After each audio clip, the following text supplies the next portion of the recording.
How's the pregnancy doing? How far along are you now? I think it's around 6 weeks. 6 weeks. Yeah, Everything's going good. How do you feel? I'm feeling good, feeling fine. Yeah, I haven't decided what to do yet. So Oh, I you really don't know what to do. I'm really confused. in terms of keeping the baby, you're saying? But A few moments later. Do Hi you need guys. water? God gave me what I want. Of course, I wasn't going to like kill it. I'm not going to kill my baby because I planned the baby with him. But just everything, like after everything's going on, like really, like I don't. I'm not going to be a single mother.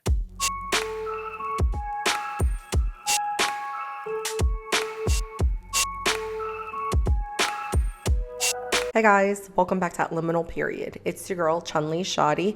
Today I have an update on the Daisy Chen pregnancy allegation against Walter Weeks or Fresh from the Fresh and Fit podcast. As I predicted, this is going to be a public abortion.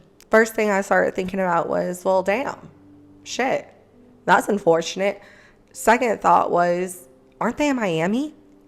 Didn't the 6-week abortion ban just go into effect today or yesterday? No? In May 2024, didn't they put a ban on the 6-week abortion? And as I was doing my research on it, I did find a clip of her on the H3 podcast confirming how far along she was in the pregnancy. So I also want to share that. I think it's around 6 weeks. 6 weeks. Yeah, Everything's going good. How do you feel? I'm feeling good, feeling fine. Yeah, I haven't decided what to do yet. So Oh, I you really don't know what to do. I'm really confused. in terms of keeping the baby, you're saying?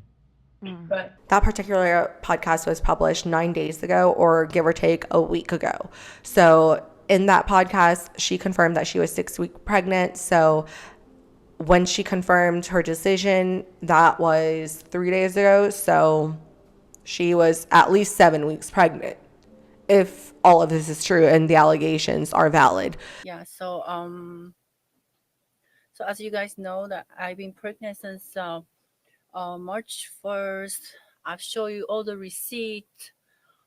I mean, there's no way I can fake it. And it's also there's a document about doctor's announcement. So as you know, that's no way I can fake it. So I swear to my family that the pregnancy is true and the baby is precious. It's his baby, okay? Um, because all the stress that's been going on for the past month, it caused me a lot of emotional damage, and I've been starting feeling a lot of panic and like every time I'm in public, I'm just trying to get myself together and trying to be positive and to show you guys and show other women like a good example that we are strong, even though we're going through some kind of situation. What do you mean by showing women that we're strong? I'm just curious. Like, lost for words. Past month, it caused me a lot of emotional damage, Emotional damage. and I've been starting feeling a lot of panic and like every time I'm in public, I'm just trying to get myself together and trying to be positive and to show you guys and show other women like a good example that we are strong, even though we're going through some kind of situation in life. Life is not always perfect. So no. Life isn't perfect. Life isn't always going to go your way. But that is the perfection that is life. It's imperfectly perfect, girl. Like, come on, have you ever heard of the butterfly effect? Like, if we were all able to go back and change a decision or have regrets and go back and stop something from happening, it's going to change the course of everything else in life. So everything that you are grateful and happy for today is not going to be here or not going to have come into existence if you didn't go through all of those trials and tribulations in the past. So in that way, yes, life is imperfect. However, I don't think that you're setting a good example for young women by opting to choose to not keep the baby. No matter what, we have to be strong. I have to be out there for myself. Um, yeah, so I'm not gonna be able to keep the baby. I know there's a lot of voice being talking about She's been baby trapping. She's planning the whole story. You know, there's no reason if I want to baby trap him, why would I decide not to keep the baby? Because I actually planned the baby with him. Do you guys understand? I've been taking a lot of supplements since January. Okay, since January, like the day I went back to China, I told all my friends I'm not gonna, because I'm a social drinker. I don't like alcohol. I used to do bodybuilding. Alcohol is just not my hobby. So I've been planning to keep myself healthy, you know, taking supplements in order to get pregnant, in order to plan our baby with Walter Weeks.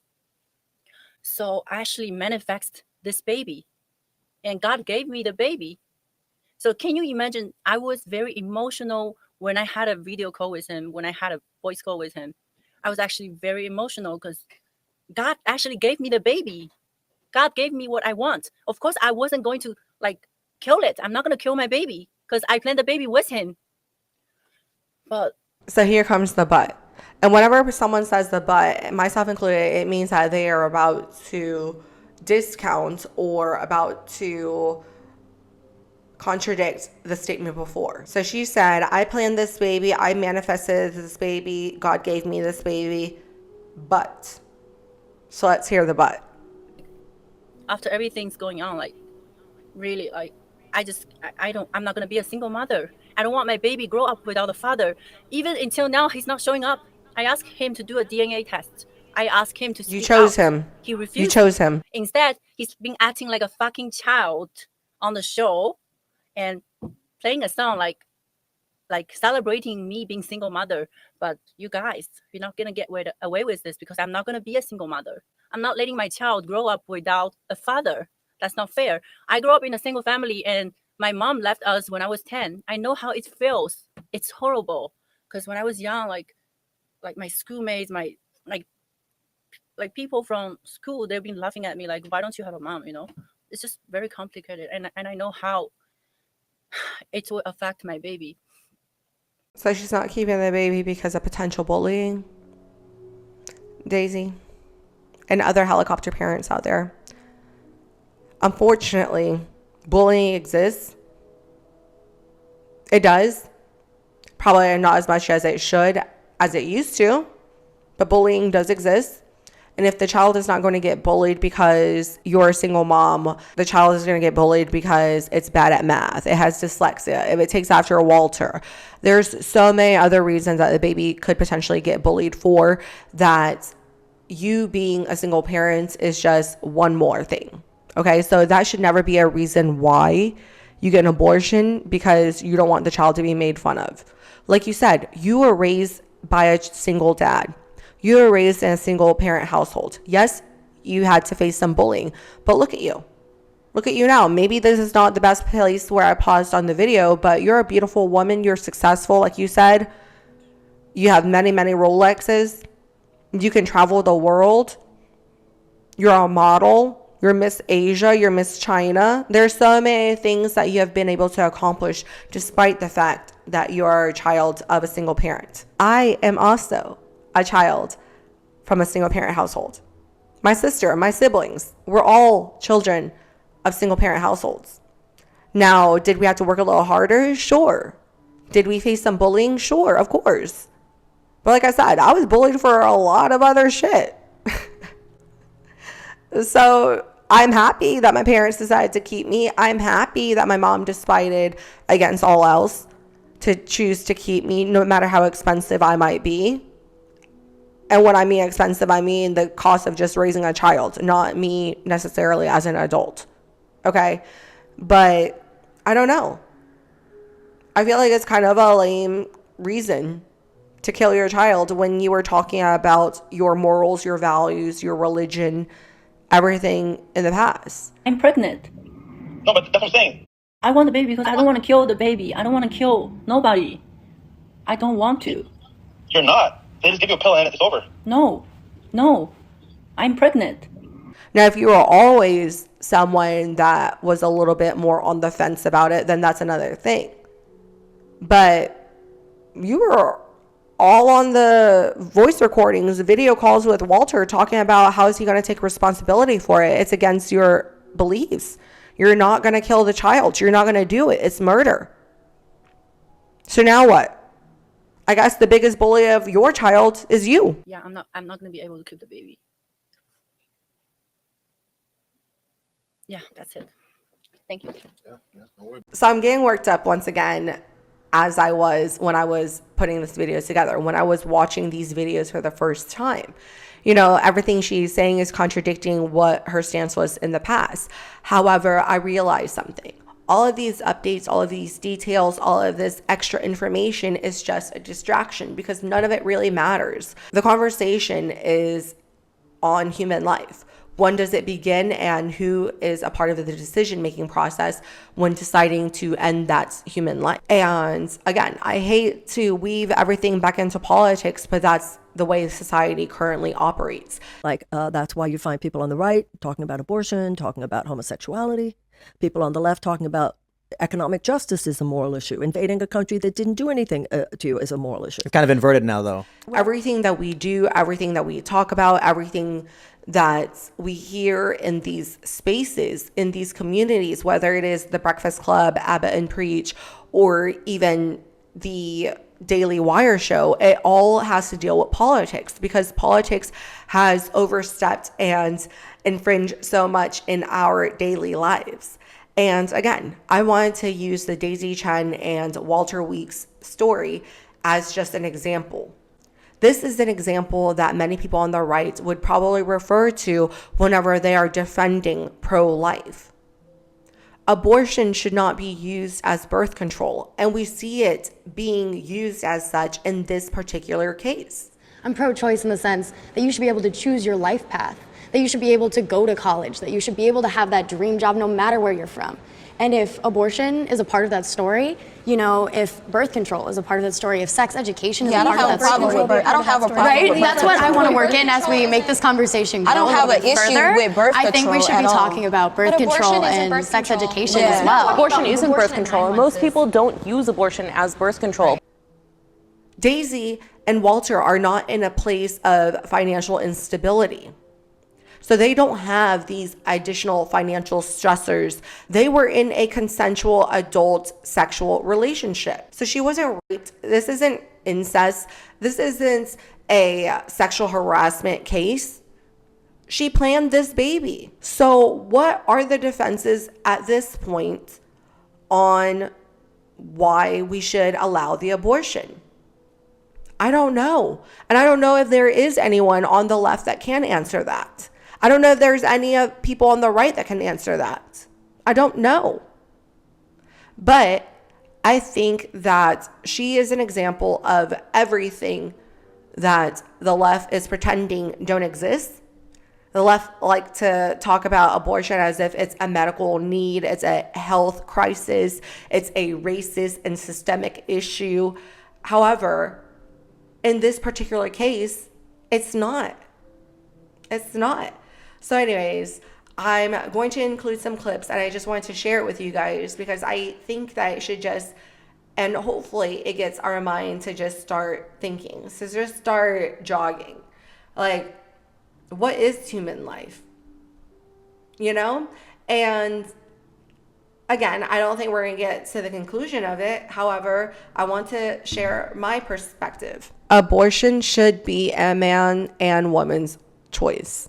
First of all, it's not just a woman's choice. And it shouldn't just be a woman's conversation like so many of us try to make it be. Okay, and if it is, then do trans women get to be a part of it? I don't know. Are they real women? I don't know. But yeah, I think the conversation on abortion is a conversation on morality. I think that there are public conversations as well as there are private conversations. And so I don't think that these decisions should be influenced by society. So I actually think it's really bad that all of us are contributing our 2 cents to their scenario. If this scenario is actually real. Okay, because I don't really know if the pregnancy is real. But once again, I think that is a conversation for a man to have with a woman and the woman to have with the man and for them to have with the doctor, as long as it's within a reasonable time frame. Now, whatever that reasonable time frame is going to be up to the government. At least that's the way it's currently set up. And I think that's why it was good that Roe v. Wade was overturned. So each state can make their own decisions. Because like I said, Daisy is 7 weeks pregnant, and in Florida, where the father is, abortion is now illegal. She can't. However, she resides in New York and she's from China, where both places don't have any type of limitations on abortion. And currently, because abortion is only a woman's rights, it's only her consent that is needed. So she can decide to have the abortion. And of course, that's probably what Walter would want or Fresh would want. But I don't know. Again, it's a conversation of morality. I think that the government should set some term limitations. However, I think what that is TBD, and that is up for society and the public to have, which is why I think it's important for us to have these conversations, because it's not always a medical need. Sometimes it is just poor judgment and poor decision making from the idiot parents, like this situation. But as a man, you want to fuck up your life, have a kid with the wrong person. As a woman, you want to fuck up your life, have a kid with the wrong person. Now, kids are always a blessing. If they come in here, they're dropping in for a purpose. So even if the circumstances are shitty, you can usually look back and think, well, maybe I don't like how this happened, but I absolutely love my children or my child. But just learn that. But anyways, I enjoyed having this conversation, and I hope to speak with you guys again next time. Bye.